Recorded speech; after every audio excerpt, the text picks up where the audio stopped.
Today's class is all about how to improve your workflow in Photoshop. We've got a JPEG and I've got a .ai file that's Adobe Stock. We're gonna drag them both right into Photoshop. Now, let's say that you were working with a logo and your client says, hey, I wanna see that in a real world setting. We're gonna start by removing all of the actual branding that was on the building. So you can hit L for your lasso tool there. Making selections around the existing logo. So we're gonna click on generative fill. And if you wanna remove something, I generally just don't type anything in there at all.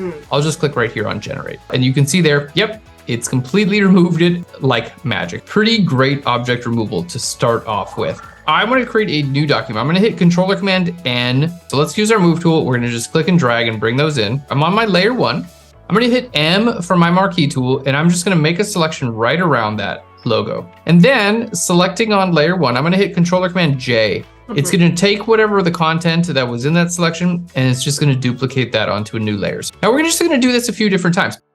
I want this to be in the exact center. You can hit Controller Command A to select all. Click on your move tool. You're gonna see your alignment controls right over here. So if I wanted in the center, well, I just go center and center. If I wanted to shift click all these layers, I can then center boop and boop. Check that out. All of our logos are perfectly centered. So let's go to File. We're going to go to Save As, logo.psd. Time to place, we're going to go to our File menu and go all the way down where it says Place Linked.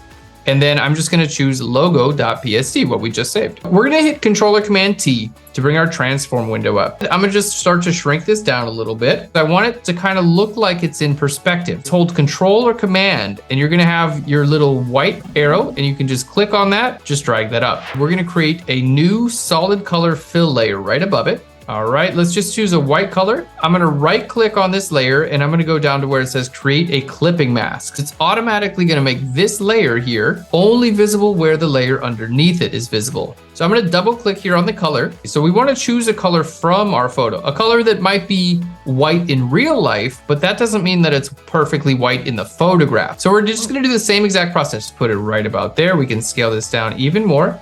If you just click and drag there, it's gonna scale it, but it's gonna do it from the opposite corner. If you wanna scale from the center, hold Alt or Option, and that'll scale it from the center. I wanna see if I can take some of the reflection and put it over top of my window sign. L for my lasso tool, and let's just go ahead and grab this entire glass. Now we're gonna hit Controller Command J, and that's gonna just duplicate that onto a new layer. And I'm gonna click and just drag that right above my logo, and then we're gonna right click on this, and I'm gonna say, create clipping mask. We're going to change it to a screen blend mode. These reflections are now showing up over top of my logo. A lot of the times, edges in photographs are actually not that sharp. So I'm going to go to filter. We're going to go down to blur, and I'm going to go to a Gaussian blur, something really, really small. So as we zoom out, it's going to look, wow, that looks pretty real.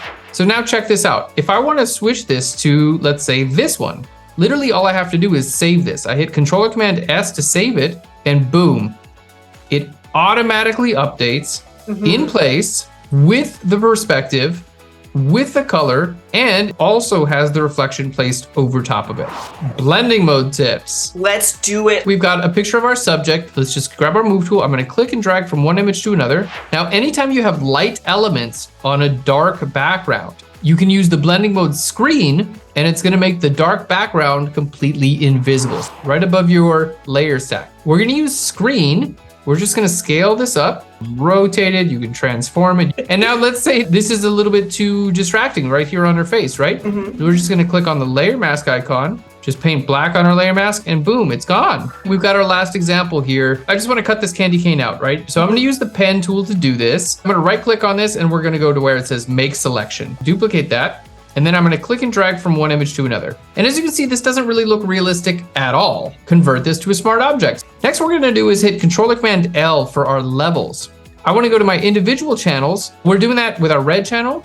We're gonna do it with our green channel. We'll just go ahead and pull that down. And we're gonna do it with our blue channel. So this allows me to make this darker while at the same time, I can color balance it. So I'm gonna hit Controller Command U for our hue saturation. So I'm gonna go where it says reds, and we're just gonna get it a little bit closer to the reds that are actually in my picture. I think this is the tip of the day. Doing the tip of the day dance. I'm doing the tip of the day dance. It's hovering. It needs a shadow, right? So let's hold Control or Command and click on the candy cane. That's just going to turn that layer into a selection. I'm gonna make a new layer. We're gonna go to edit and I'm just gonna go to fill. We'll just fill it with white. You are gonna use our lasso tool. So I'm gonna define the area that I want to use generative fill. And on a new layer, we'll hit Shift Delete and I'll just fill this with a color. I'm gonna hold Control or Command and click on that layer. You can see it's now a selection. And then I'm gonna go to this layer and hit Delete. So let's turn that into a selection by holding Control or Command and just click on that layer. This is around the candy cane, but not the candy cane. And on a new layer, I'm gonna just go to generative fill and it's gonna give us a perfect shadow. Look at that. So this went from not looking realistic at all. It generated a perfect shadow. Thank you all for joining, and we will see you next time, folks. We'll see you around the bend. See you Adios, around the everybody. bend. Bye, everyone.